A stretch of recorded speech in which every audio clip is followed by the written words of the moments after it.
Amid the soft hum of the air conditioning and the cold light of first class, a voice rang out. "Cold as steel people like you are always trying to sneak into first class." That was the words of Emily Carter, the flight attendant with perfect blonde hair, who didn't bother to glance at the ticket in the passenger's hand, but her gaze was full of prejudice. That statement not only sliced through the air, but also cut straight into the self-esteem of the woman standing in the aisle. Alicia Morgan, the CEO of Sky Express, who owned 30% of the company that Emily worked for. Just 10 minutes later, Emily would have nothing left to say. The cabin would turn into a courtroom in mid-air, and the entire crew would face an outcome they had never imagined. But for now, everything was just beginning. One first-class ticket, one disdainful glance, and a kick at the limit of patience. Before we continue, please comment on where you're watching from, and don't forget to subscribe to follow stories that truly make you think. The clock at gate B14 struck exactly 1:15 p.m. when Alicia Morgan boarded Sky Express Flight 227 from Chicago to Miami. The sun outside the airport bathed everything in golden light through the windows. But inside the cabin of the plane, the atmosphere was cold and harsh like a security check office. Alicia, 45 years old, is a woman of color with neatly tied curly hair, dressed in a crisp white t-shirt and simple blue jeans. In her hands, there was no designer handbag or VIP gift box, just a thin boarding pass and one sole purpose to uncover the truth. She wasn't flying for comfort, nor was she flying for prestige. As the CEO of Sky Express and the second largest shareholder of the company, Alicia could easily use a private jet. But today, she chose anonymity, opting for a quiet approach to witness firsthand what reports could not write and surveillance cameras would never capture. For the past 4 years, Alicia had quietly monitored dozens of complaints about discrimination against passengers of color. Some were posted anonymously on Reddit, others sent directly to customer service. But the common thread was the majority were ignored or handled internally. She could no longer look the other way. Right at the gate, Daniel Foster, a security staff member in a dark blue vest, tall and lean, in his 30s, took Alicia's ticket and squinted at it. He scanned the QR code twice, then 3 times. "Hold on," Daniel mumbled. "Is there a problem?" "Is there a problem?" Alicia asked, her tone calm. "Just a thorough check," he replied, but his eyes looked as if he was scrutinizing a suspect. Alicia didn't say another word. She nodded slightly and walked into the cabin. Her seat was 2A, a special position in every first-class flight. And it was empty. The champagne glass on the tray had yet to be touched, the cold mist clinging around as if waiting for its true owner. Just as she reached for the armrest, a figure blocked her way. Emily Carter, 35 years old, neatly styled blonde hair, fitted uniform, a clipboard in hand, stood firmly like a guard. "This seat is taken," she said, offering no greeting, not even a glance at Alicia's ticket. Alicia raised her boarding pass 2A. "That's me." Emily still wouldn't look. Instead, she took a half-step back and coldly said, "Please go to economy class. Hurry up, don't slow down the boarding process." Before she could react, an older man in a navy blazer appeared behind Alicia.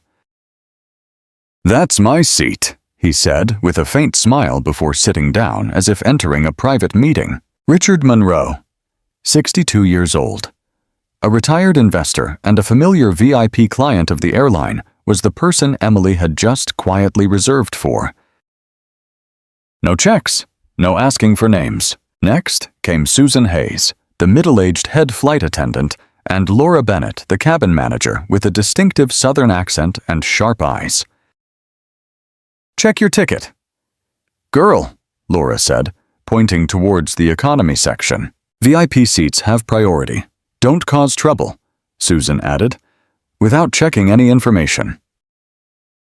Daniel Foster stepped back in. This time from the cabin door. We need to board quickly. Please cooperate. Alicia remained still. She didn't raise her voice. She simply stated, "Clearly, I paid for this seat." A few nearby passengers started to look back. The atmosphere was heavy. No one knew exactly what was happening, but everyone felt that something was off. At that moment, a young voice rang out from behind. Mia Lopez, a 23-year-old flight attendant in training, held a tablet, her voice trembling but firm. "Her ticket is for 2A.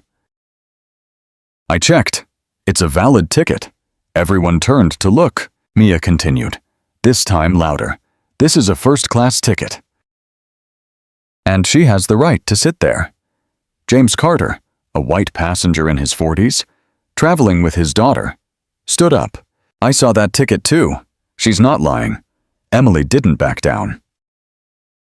She stepped forward, blocking Alicia once again. "Step aside," she ordered. Laura Bennett, standing next to Monroe, leaned against the armrest of 2A like a final verdict. That seat is already taken. "If there's a problem, wait until after takeoff."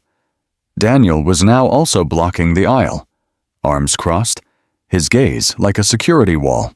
Alicia remained in her spot. "I'm not delaying the flight," she said. "You all are the ones causing trouble," Mia whispered to Susan. "She's the CEO." Susan turned sharply. "What did you say?" Mia repeated, this time louder. "She's the CEO of Sky Express." The entire cabin fell silent. No one dared to breathe loudly. Emily tightened her grip on the clipboard. Laura frowned. Daniel slightly hunched his shoulders. Alicia stood tall, her gaze unwavering. She pulled out her phone and dialed. "Olivia," she said. "Prepare the legal department. They just denied me boarding for the flight." Once again. The call ended, but the echo of Alicia's words lingered in the cabin. "They just denied me." Once again. Even though she wasn't loud, she spoke clearly enough for the third row to hear. A man whispered to his wife, "Did she say she's the CEO?" The woman nodded, equally confused. In the cabin aisle, Susan Hayes frowned. "Don't be fooled. No one dressed like that is a CEO." Emily sniffed in agreement. "She looks like a last-minute discount passenger." Alicia did not react. She handed over her ticket once more, slowly, inviting them to check. The paper ticket was clean, clearly showing seat 2A, first class.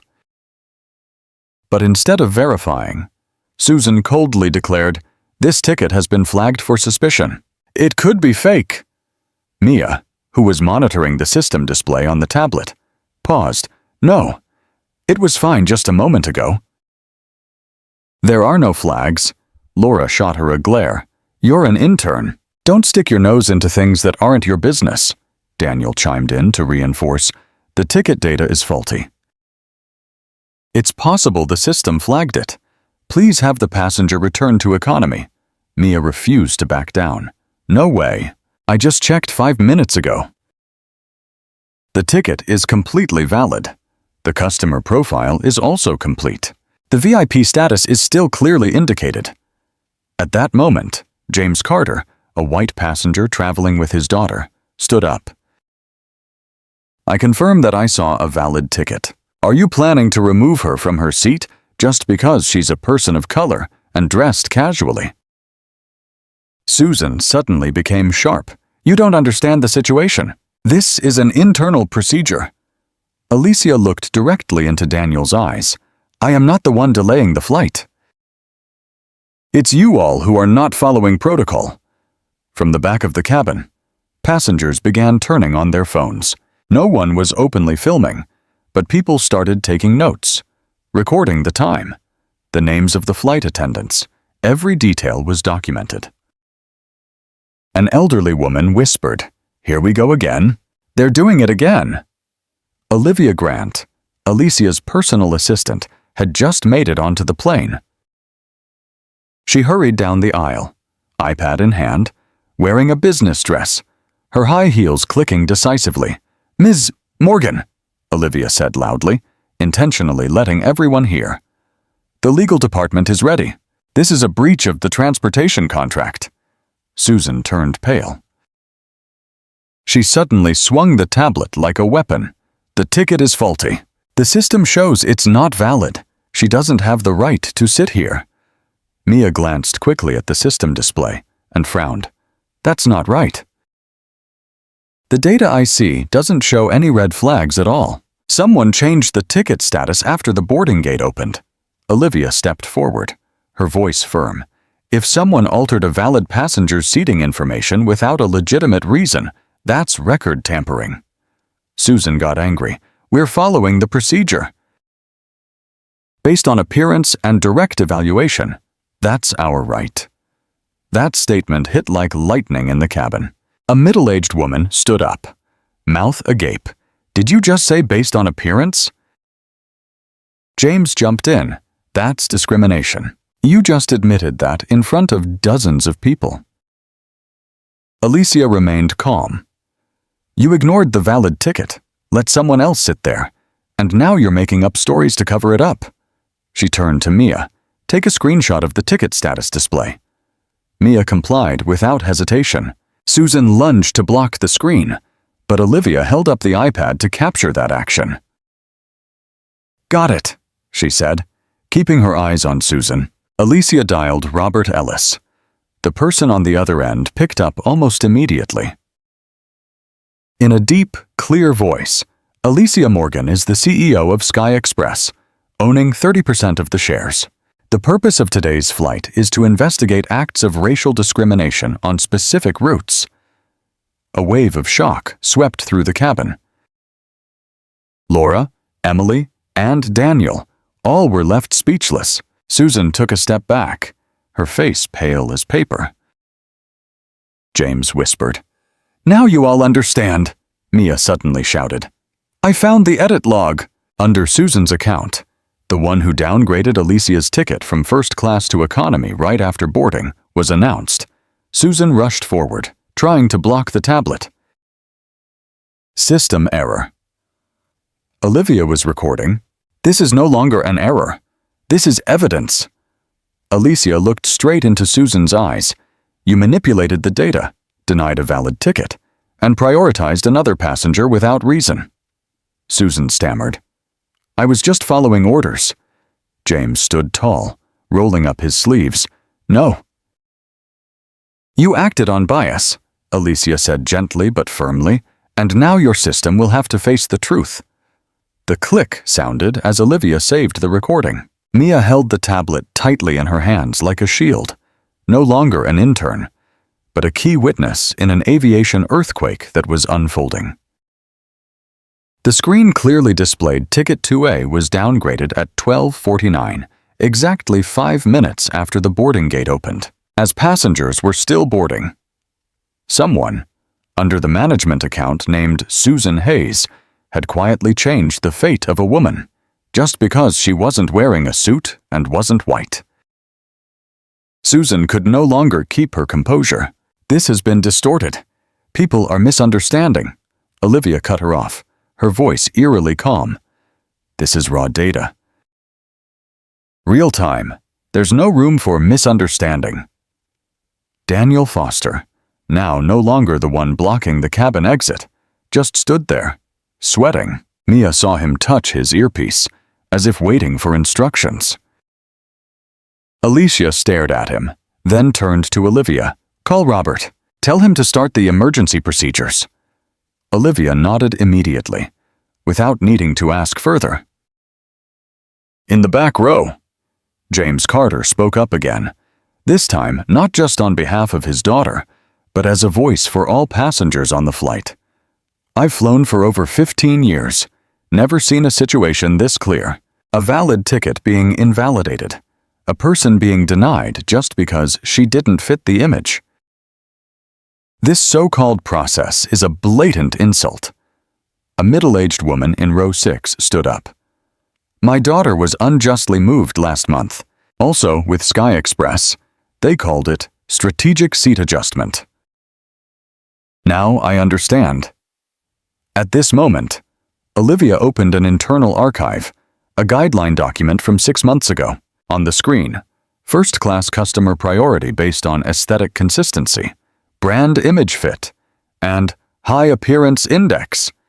The entire cabin gasped. Mia whispered, high appearance index, meaning looking wealthy and fair. Alicia nodded, her eyes unblinking politicized language for racial discrimination. Daniel whispered, I didn't know this existed, Olivia coldly replied. But you enforce it. Daniel. Just as the atmosphere grew thick, a voice rang out from the cockpit, deep and authoritative. Ladies and gentlemen, please maintain order. This is Captain Turner. We are handling an incident involving a passenger not complying. Everyone held their breath. James jumped up, furious not complying. Are you calling the CEO of this airline a troublemaker? Robert Ellis, the Human Resources Director, appeared like a cold wind. He stepped into the cabin with a serious expression, holding a silver binder labeled Internal Suspension, code A4. All eyes turned toward him. Stop, he said firmly. I've seen enough. Susan started to speak. Robert, this is a misunderstanding. Robert raised his hand, his eyes fixed on Alicia. I have received evidence, including video, system logs, and witness statements. From this moment, I am requesting the suspension of all personnel involved for the investigation. Emily Carter stuttered. We were just following orders. Alicia interrupted. No. You are acting on prejudice. Robert looked at Olivia. Have you notified the board yet? Olivia nodded. The statement is being prepared. The Transportation Department and FAA will receive the full report within 3 hours. Susan yelled, You can't fire me just because of a misunderstanding. Robert replied firmly, It's not just a misunderstanding. It's a series of consistent actions that violate the company's core values. And today, it has been exposed. At that moment, Mia received a notification on her screen. She looked up. There is a system note attached to Laura Bennett's account that states, Move Monroe to 2A. Do not let the flagged passenger sit there. Use discretion if questioned. Once again, the cabin went silent. Alicia looked at Laura, asking directly, You refer to the passenger as flagged just because of their appearance? Laura remained silent. Alicia continued, her voice resolute. You have flagged me with your gaze, with your prejudice, and with the whole system. Now it's your turn to be flagged, with evidence, investigation, and consequences. Susan shrieked, Are you destroying the entire crew over one seat? Alicia calmly replied, No. I am clearing away the roots of the destruction of the brand that I helped build. The atmosphere in the cabin was no longer tense, but filled with anticipation, taut like a string, ready to snap at any moment.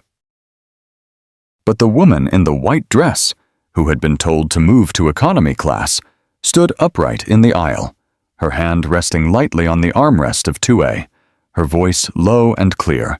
I'm not going anywhere. Robert Ellis stepped forward. He stood between Alicia and the frightened crew, like the final arbiter. Ms. Alicia Morgan, he said. As the Human Resources Director of Sky Express, I am announcing the immediate suspension process with the current flight crew, including head flight attendant Susan Hayes, cabin manager Laura Bennett, security staff Daniel Foster, and flight attendant Emily Carter. All will be suspended without pay until the investigation is complete. Laura gasped, You don't have the authority to fire immediately. Alicia looked up, her eyes fixed on Laura. But I do. Daniel took a step back, bumping into the seat. Emily dropped her clipboard onto the floor. Susan's face turned crimson as blood rushed to her head. You can't do this! I've dedicated 20 years to this company, Alicia replied, still calm. And it only took you 10 minutes to ruin it all with your arrogance and prejudice. Across the cabin, Mia still stood beside Olivia, her face pale but her gaze unwavering. She did not look away when the truth was revealed, and now she was witnessing something she would probably never forget. A woman who had once been blocked at the airplane door, now clearing an entire system with her words and actions. Robert continued, his voice ringing, "Captain William Turner, for refusing to comply with the board's directives, has also been summoned back to headquarters. Immediately!" A voice echoed from the cockpit. "I do not accept this. This passenger is causing a disturbance, and I will report this as a security incident." All the passengers began to murmur. James said firmly, "Please? You're talking about the CEO of the company." "Who's causing trouble here? Why don't you say that again?" Alicia remained completely unfazed. She turned to Robert. "Call the captain. Request the airport security to remove him from the plane." Robert immediately nodded and pulled out his phone to call the operations room. While waiting for the replacement team, Olivia gently approached Mia. "Mia," she said, her voice full of recognition, "you acted at the right moment. From this moment on, you are appointed as the temporary head flight attendant for this flight and will be enrolled in the company's senior leadership training program." Mia raised her hand to cover her mouth, her eyes wide. I don't know what to say." Alicia stepped forward, placing a hand on the girl's shoulder. "You've said enough. What matters is that you dared to speak when others chose to be silent." The cabin erupted in applause, not loud, not dramatic, but filled with appreciation. A female passenger whispered to her husband, "It's the first time I've seen justice happen right on a plane." Amidst the gentle clapping, Olivia received a message from the legal team. "We have official data on Laura and Susan's seat manipulation behavior. There's an internal note. Move Monroe to 2A." "Don't let the flagged passenger sit there." Alicia turned to Laura. "You created a customer classification system based on appearance. You used it to eliminate me, the one who approved your salary for 3 years straight." Laura was about to argue, but Robert raised his hand. "No need to say more. The suspension process has started. The operations room will take command." And then, like a carefully scripted movie scene, the cabin door opened again. 2 airport security officers, dressed in formal uniforms, stepped in. No one needed to say anything. No one needed to explain. They simply gestured gently towards the suspended staff group. Susan looked around, hoping someone would defend her. Emily turned away. Laura bit her lip. Daniel lowered his head. No one could save them from their own mistakes. Alicia returned to seat 2A but didn't sit down. She turned back to the passengers in the cabin, her voice loud enough. "Dear passengers, this flight will be delayed by 30 minutes to change the flight crew. All services will be complimentary. If anyone has feedback or needs legal assistance, please see my assistant, Ms. Grant, at the front of the cabin. We are here to listen." She paused for a moment. "This flight carries not only passengers, but also hope, dignity, and truth. And today, the truth has taken flight." As Susan Hayes and the old flight crew were escorted off the plane, the entire cabin fell silent. No one said a word, but every passenger's gaze turned towards the cockpit. The cockpit door remained closed. Captain William Turner, who had refused to enforce the suspension order from the executive director, held his ground inside, as if he were holding ultimate authority over this aircraft.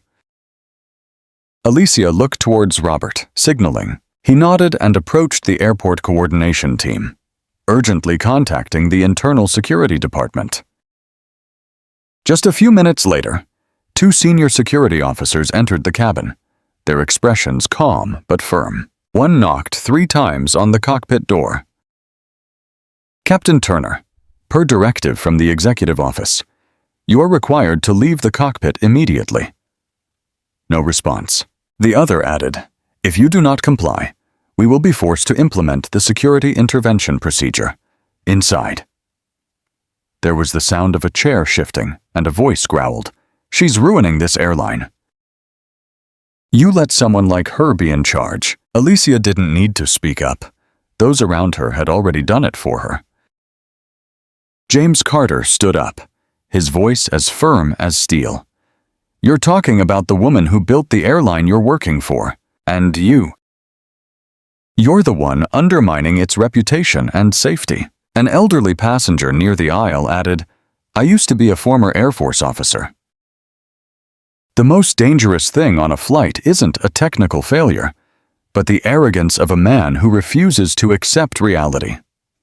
Finally, the sound of the door latch clicking echoed. Captain Turner stepped out, his face flushed, eyes filled with anger. He didn't look at Alicia, nor at the passengers. He just silently walked away with 2 security personnel, leaving the plane. As his figure disappeared behind the cabin door, a wave of relief spread through the air. No one clapped, but everyone exhaled in relief. Alicia didn't say anything for a few seconds. She stood still, her eyes scanning the cabin, every face, every gaze, then turned to Mia, who was trembling slightly beside her. Mia, she said softly but clearly, we have regained control.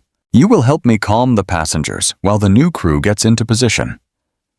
Mia nodded, still in shock from the responsibility given to her. But then she took a deep breath and stepped forward. No longer an intern, but an official head flight attendant for the first time. Ladies and gentlemen, I would like to announce our flight will depart in 30 minutes. All drinks, food, and necessary support will be provided for free. Below, passengers began to talk again, not with complaints, but with understanding, praise, and even a sense of gratitude. A middle-aged man whispered, I thought I was going to witness a tiring day. I never expected to see a day that would change the entire airline industry. Meanwhile, Olivia, Alicia's assistant, was quietly preparing an internal report, documenting all the digital evidence, recordings, and witness statements. She nodded at Robert. We have enough records to initiate a complete overhaul of the system, Robert replied, and I will present it to the executive board in the emergency meeting tomorrow. At that moment, a new message appeared on Mia's tablet screen. She blinked, then called out softly, Ms. Morgan, you might want to take a look at this. Alicia stepped forward. On the screen was the internal seating allocation chart, but not just for this flight. I don't need compensation. Just let Ms. Morgan know that we support this reform. Olivia also began organizing direct listening sessions with frontline staff, flight attendants, check-in workers, shuttle drivers, and technicians. Everyone was asked to recount if they had witnessed any injustices or had been pressured to do something wrong. A maintenance technician said, I was once asked to inspect luggage more closely if the customer wasn't dressed professionally. I always felt that was wrong, but I didn't dare to speak up. Now I feel grateful that someone dares to put an end to such unwritten rules. And so, layers of dust were swept away. Not with shouts, but with precise words. Not with explosive anger, but with steadfast commitment. Alicia Morgan, the woman who had been pushed out of first class on her own flight, was now leading the entire industry forward. Not with slogans or flashy marketing, but with the truth. A day after the internal reform announcement was made, operations at Sky Express began to show noticeable changes. Miami Airport, usually bustling with hurried passengers and busy flight attendants, was quieter than usual. But not due to fewer flights, rather because people were observing more closely, watching to see if the promises from the executive level would truly be implemented. At the check-in counter for Flight 1287 from Miami to New York, a middle-aged woman in a light blue dress, gray hair, gentle voice, handed her ticket to the check-in agent. She smiled, hoping for nothing more than a comfortable seat. But when the agent checked her name, the screen displayed the label, VIP Loyalty, restoring first-class status due to previous error. She was taken aback. "What's going on?" the young agent replied, leaning slightly. "We apologize for the inconvenience on your last flight, and under the new policy, you are prioritized for restoring your benefits." The news spread quickly. Another woman who had been downgraded for not wearing a formal enough dress was personally apologized to by the staff. A brown-skinned man in a hoodie was addressed by name in a respectful manner, not brushed aside as before. Change comes from small details, the way we look, how we address each other, how we invite people onto the plane. But it's clear that Sky Express is entering a new era. Meanwhile, in a small meeting room on the 5th floor, Alicia is holding a private discussion with the crew union representative. "Not to announce, but to listen. We need to know what our employees are thinking," she said, her tone serious rather than commanding. The representative, a white man in his 50s who has been flying for 20 years, hesitated. To be honest, many people are worried. They are unsure if they might be fired for what they consider professional rules. Alicia nodded. "And that's why I want to invite you to join us. Not to defend anyone, but to help us distinguish between accidental mistakes and systemic bias." She pulled out a list of 47 cases of seating interventions without clear technical reasons over the past 8 months. Among them, there were 19 cases where the passengers were people of color, 14 were Asian, and 11 were dressed casually but held first-class tickets. "Do you see?" She pointed to the board. "This is no longer a coincidence. This is a model. And this model has to come to an end." The representative carefully examined the data. Then he placed his hand on the table. "I will participate, and I will mobilize the union internally to oversee the reform. But I also have a request. Go ahead. Don't just reform from the top down. Let those who have witnessed firsthand, like Mia Lopez, become the ones to inspire and train the new generation." Alicia smiled. "We've thought about that. Mia will be included in the training oversight group starting next quarter." That afternoon, Mia officially received the assignment email, Chief Flight Attendant, Key Flight, Route, Miami LAX, Cabin Reform Advisor. She burst into tears, not out of honor, but from feeling trusted. While Susan Hayes had used her power to belittle others, Alicia used her power to elevate people to their rightful positions. On the other side of the city, Olivia was in a meeting with the legal team. They reviewed every recorded segment, every line in the process, every overlooked email. One highlighted line was circled in red, "Use caution, appearance is important." Olivia took a photo and sent it to Alicia with the note, "This is no longer a policy. This is a systematic discriminatory directive. If necessary, we can use it as evidence in the counter lawsuit."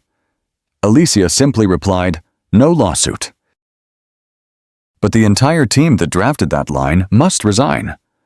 That evening, in a hotel room overlooking the sea, Alicia recounted everything to her mother during a video call for the first time. "Mom, yesterday I almost got kicked off the flight I helped establish." Her mother was silent for a moment before asking just one question. "Did you stand up?" Alicia replied, "I didn't just stand. I pulled everyone else up with me." Her mother smiled. "Then you're on the right path, dear." And Alicia knew, even though many meetings, paperwork, and stress lay ahead, the most important thing was already there, a clear direction and the trust of those around her. On the third morning after the shocking event on Flight 227, the entire Sky Express system was gradually stabilizing. However, one link still clung to the past Captain William Turner.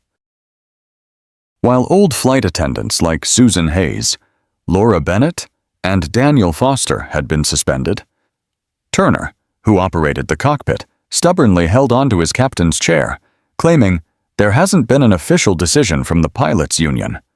Alicia Morgan knew this, and she was not surprised. William Turner was not the kind of man to easily accept being pushed to the back, especially not by a black woman. In the past, Turner had been internally warned for disrespectful remarks towards female flight attendants, but due to his long flying record, the incident had been buried. On Flight 772, departing from Atlanta, Turner continued to be the pilot, even though the cabin had been completely revamped. Mia Lopez, now the official chief flight attendant, felt the atmosphere in the cockpit was as cold as a thick layer of ice. When she knocked on the cockpit door to announce the list of special passengers as per the new procedure, Turner only opened the door a few centimeters and said exactly 4 words. "Give it to someone else." Mia turned back, not reacting at all. But deep down, she knew this situation couldn't go on. That afternoon, Robert Ellis walked into Alicia's office carrying a thin but highly valuable file. "We need to take action against Turner," he said. Alicia opened the file. The recording of Flight 227 clearly stated that the captain did not intervene during a discrimination dispute, did not verify the executive order from the CEO, and even sent misleading reports to the coordination department stating passenger causing disturbance, needs security review. "Are you sure?" Alicia asked. Robert nodded. "We have gathered enough evidence recordings, witnesses, and even handwritten reports from passengers." "It's time." Alicia didn't say anything. She pressed the intercom button. "Call the airport security team. Prepare the administrative order." An hour later, at Miami International Airport, Flight 772 was about to take off. Mia was doing a final check of the seatbelts when she saw 3 security officers in uniforms boarding the plane from the front door. One of them presented a document with a red stamp order to revoke flight operations under the direct authority of the CEO of Sky Express. Turner opened the cockpit door, glaring at the person handing over the order. "Who does she think she is?" he growled.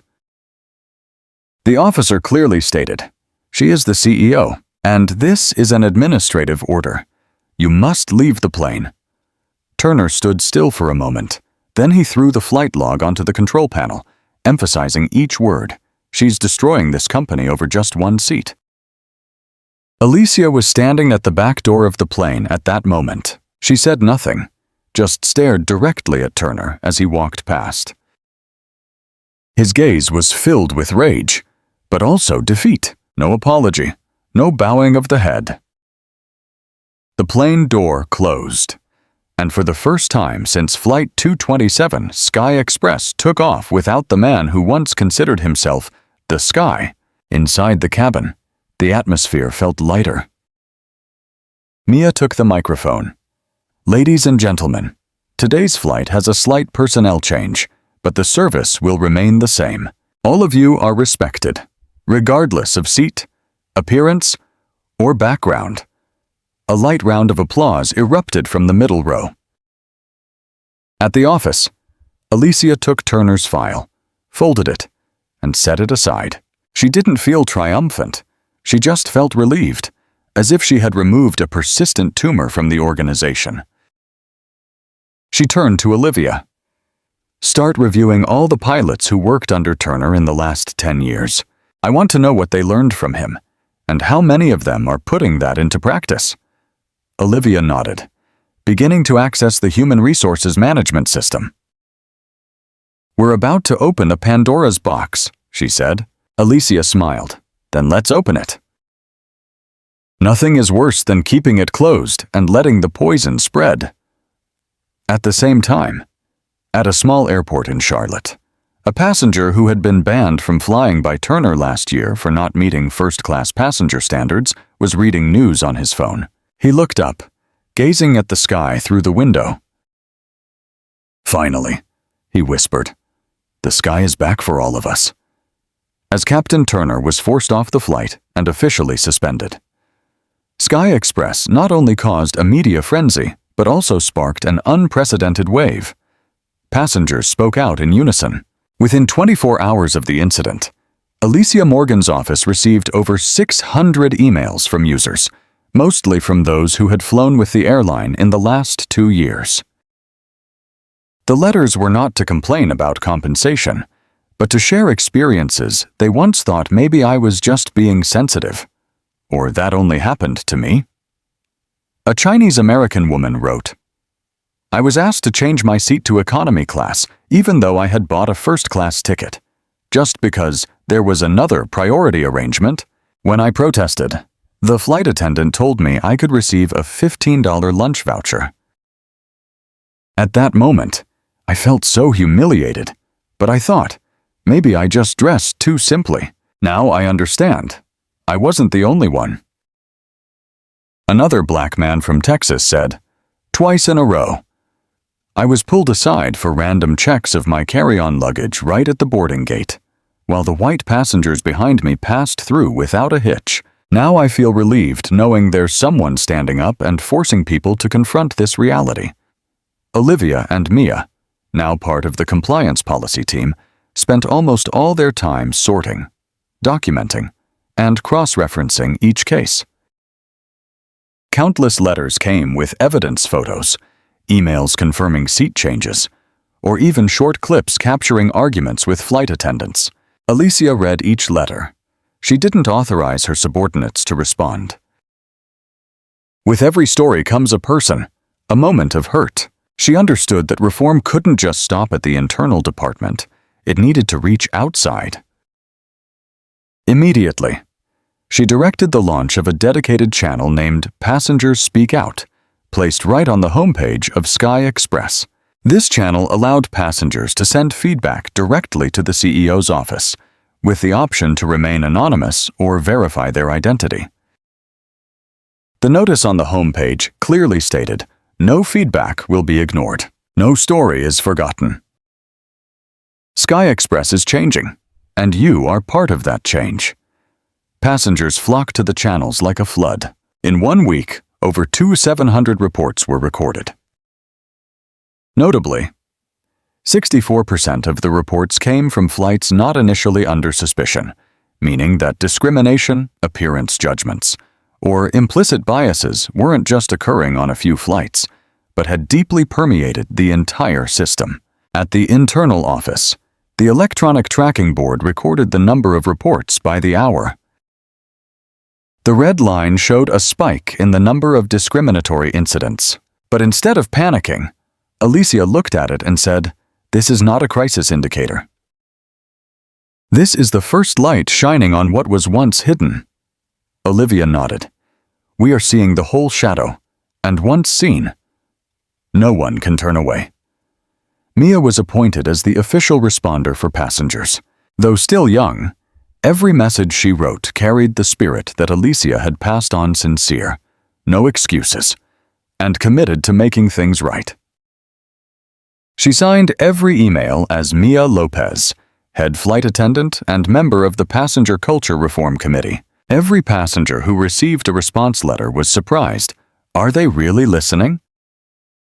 No airline has ever responded so quickly. I never expected a flight attendant to become such a voice for the customers. Then, a wave of articles, shared videos, and spontaneous news stories emerged. A woman of African descent who had been disrespected while flying with her young child posted a video. "I once thought we didn't belong there. Now I know I have the right to be there, just like anyone else." In response, Alicia wrote an open letter to all customers. Publicly posted, Sky Express has been silent in the face of injustice. Today, we listen, and tomorrow, we act.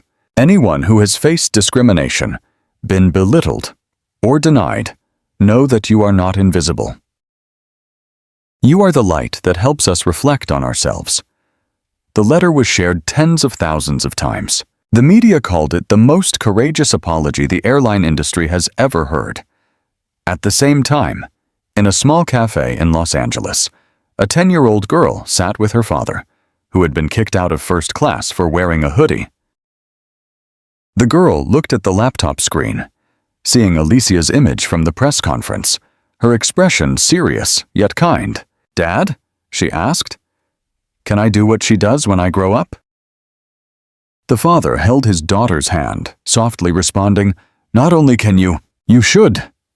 And that's what Alicia aimed for, not just to eliminate injustice, but to restore faith that every passenger has value.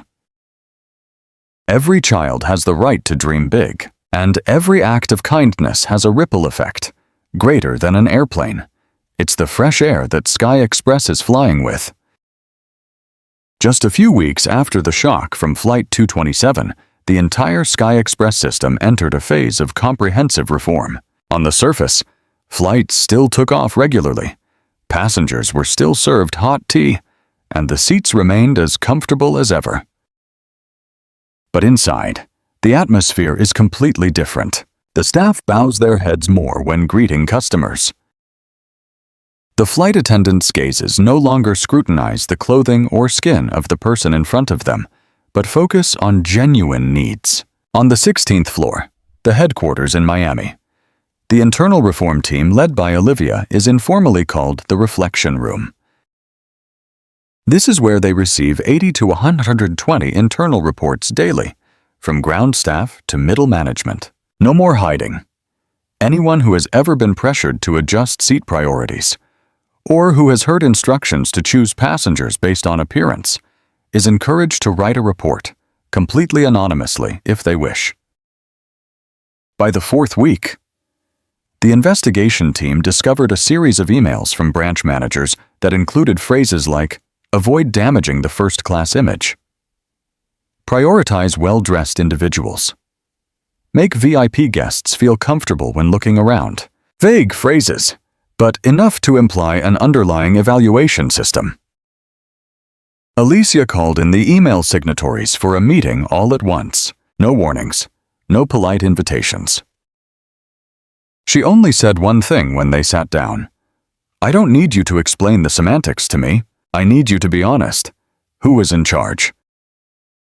A man, the head of the Houston branch, tried to dodge the question. "We misunderstood the policy. It was just miscommunication." Olivia opened the file a photo of a slide from the internal meeting titled Proper Passenger Screening. His name was on the agenda. "What do you want to call this?" she asked, her gaze icy. The other person fell silent. At the end of the meeting, Alicia made a decision. All branch heads who implemented the appearance-based customer classification model will be reassigned. They will not retain hiring or performance evaluation authority over anyone. And I will personally approve their replacements. The HR team was almost entirely restructured. Young, experienced, and diverse candidates were prioritized for the branch coordination roles. Mia Lopez was appointed as the instructor for the Respect in Service training program, a mandatory course for all flight attendants, including those with 20 years of experience. Mia entered the first training session still looking a bit awkward, her hair tied up high, her voice slightly trembling. But when she recounted the incident on Flight 227, where she, just an intern, dared to speak up, the entire room fell silent. A male flight attendant in his 40s said, "After the class, I used to think you were just a lucky case. Now I understand. You are the one who upheld the honor of this airline." Across the country, James Carter, the middle-aged man who stood up for Alicia on that fateful flight, was writing a post on LinkedIn. He doesn't work in aviation. He is a high school teacher. But what he witnessed that day changed the way he teaches about courage. "I tell my students," he wrote, "that in reality, heroes don't need capes. Sometimes, all it takes is saying the right thing at a moment when no one else dares to." The post went viral, shared by many educators, and caught the eye of Sky Express's media team. Alicia decided to reach out to James, inviting him to attend the company's annual conference as a guest witness. At the conference, Alicia stepped up to the podium in a simple navy blazer. No logos, no badges, just a small name tag. Alicia, Passenger 2A. She began. I was once denied a position that I had paid for, but if James hadn't spoken up that day, if Mia hadn't stepped forward, if Olivia hadn't gathered enough evidence, then today we would still be operating a rotten system wrapped in a polite veneer. She turned to James, who was sitting in the front row. You are not an employee of Sky Express, but you acted as an honor guard for the airline.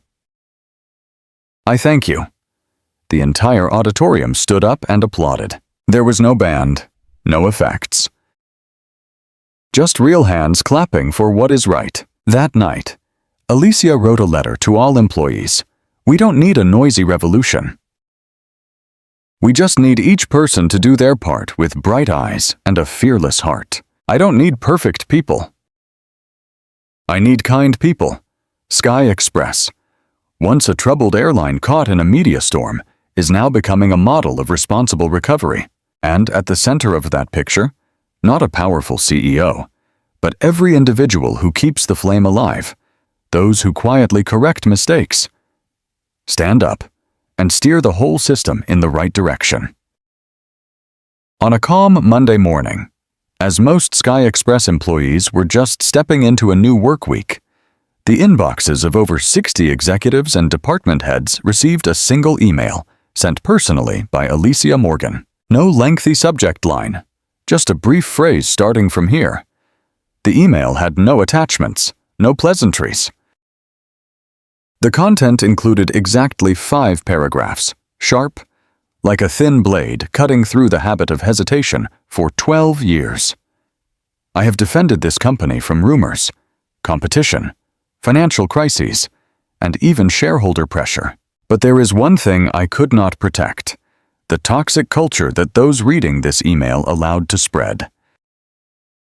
We've compromised too many times, turned a blind eye to bad directives, and hit send when we saw phrases like aesthetic priorities, maintain image, and review VIP guests. None of us are innocent. But I don't need perfection. I need honesty, starting with all of you. I will require each director to submit a personal report within 30 days. List every directive each person has issued related to passenger screening, handling unconscious bias, or implicit rules about brand image. If I don't see the reports, or if I see lies, I will take that as a silent confirmation of guilt and will act accordingly. The email was sent at 6:45 a.m. By 9:00, the entire headquarters was wrapped in tense silence. An emergency meeting of the senior leadership team was called. Some were awkward, the rest were silent. Mark Reynolds, legal counsel, sighed as he reviewed the notes from the meeting 14 months ago, where someone had suggested the phrase visual compatibility screening. We used to think we just needed to call it something fancier, Mark said. But now there's no way to disguise it. Alicia wasn't part of that meeting. Instead, she walked into the large conference room at 10:15, just as everyone was debating who should take the blame. She placed a stack of files on the table. Each document recorded testimonies from flight attendants, department heads, and even contract staff, all with verified signatures. I'm not here to hear anyone assign blame. I'm here to make one thing clear. Change starts with the people sitting here, or they won't be sitting here anymore. A deputy director responded, "You're putting everyone on the defensive." As if everyone is a villain. Alicia didn't respond immediately. She opened a slide on the large screen, an image from an old training document titled Optimizing First Class, Maintaining Visual Prestige. Who approved this document? She asked. The room fell silent. A hand slowly raised. It belonged to Clarence Hill, the Southeast Asia training director. He spoke softly. I signed, but I don't But I didn't write the content. I just followed a proposal from marketing. Alicia nodded. Thank you. And thank you for acknowledging that. She turned back to the room. None of us want to create a discriminatory system. But our silence has turned it into a well-oiled machine. I'm not here to hunt witches. I'm here to end the cycle. She concluded the meeting with a final directive. In the next 30 days, I want to see specific actions each department must propose at least one reform measure, not just on paper, but with real-world testing. Anyone who can't deliver, I will replace them. That evening, Olivia updated Alicia 18 reports had been sent in, ahead of schedule. Among them, 5 included groundbreaking proposals, restructuring the seat allocation system based on respect for customer history rather than just ticket class, adding an option for aesthetic unvetted bookings, and build an algorithm to control bias from the seating suggestion system. Alicia read each page carefully. Her eyes lingered the longest on a simple suggestion. Let passengers choose their seats by their own names, not by frequent or premium. We call that respect seats. She smiled. Sometimes, change starts with just the name. The next day, she wrote a short line on the company's internal network. When we call a person by their correct name, we begin to treat them like a person. Mia Lopez's comment below, and when we see them, we no longer need to classify. 3 months after the incident on Flight 227, Sky Express donned a new coat, not with logos, slogans, or brand colors, but through the way the people within it treated each other. On every flight, from the flight attendants to the ground staff, eyes no longer avoided those wearing hoodies or those who weren't white. The greetings carried an added note of sincerity, and the phrases, "What do you need?" "Sir," ya madam, were no longer hollow. Alicia Morgan was not complacent. The phrases, "What do you need?" "Sir," "Madam," were no longer hollow. Alicia Morgan was not complacent. She understood that no reform truly ends, but that morning, when she boarded the flight from Miami to Chicago, for the first time since the incident, she chose to sit in seat 7C, a regular economy seat. Not for appearances, not to send a message, simply because she wanted to observe the system from a place that had been forgotten. A young flight attendant named Anne smiled when she saw Alicia. No panic, no rush. She just gently said, "Hello, Ms. Morgan. I hope you have a pleasant flight. If you need anything, just call me." Alicia nodded, and for the first time in months, she closed her eyes on the plane, not to stay alert, but to take a deep breath. On the same flight, James Carter and his daughter, little Lily, were also sitting in the back row. Lily was happily looking out the window while James took a small pamphlet out of his jacket pocket. "Sky Express, for everyone." "Dad, what are you keeping this for?" Lily asked. "Because it's a promise," James replied. "And this promise, I've seen them fulfill." In the cabin, the passengers remained quiet as usual, reading books, plugging in headphones, or closing their eyes, but the atmosphere felt different. No more sneaky glances when strangers walked by, no more whispers among the staff when they saw a passenger dressed casually. Even the lighting in the cabin seemed softer. At the Miami headquarters, Olivia Grant continued to run the customer feedback center. Mia Lopez, now the service training supervisor, led a new program, Listening to Serve.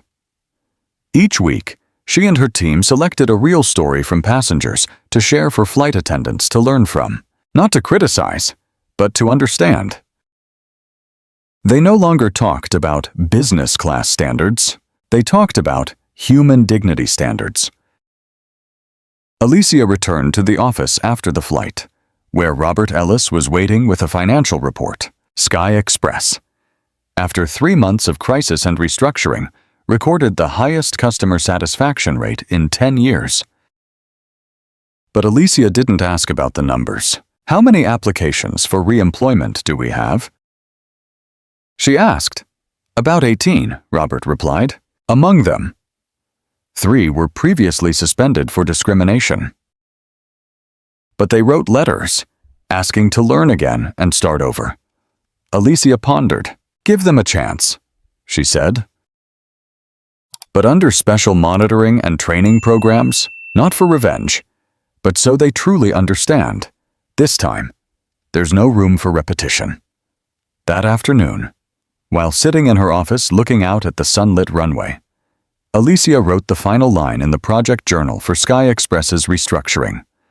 We have learned to fly again, not just in the air, but in how we treat one another. Over the weekend, a short video unexpectedly went viral on social media, an elderly Asian American passenger being helped by a Sky Express employee who bent down to tie his shoelaces as he struggled to do so. No one spoke in the video, no background music, no logos, but millions watched and uttered the same thing, "Now I believe." And that was the real victory. It's not just because of a strong CEO, but because of a system that knows how to correct itself and listen. It knows how to say sorry.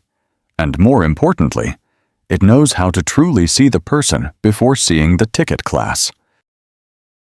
Alicia Morgan, in a rare interview, when asked what pleased her the most after the whole crisis, just smiled and said, "I didn't change an airline. I just did what everyone should do. Keep the promise that everyone deserves to fly as a human being. One passenger. One row of seats, one system, one timely action, and one person who dared not to turn away." That's not an inspirational story. That's reality. And that reality, we can create.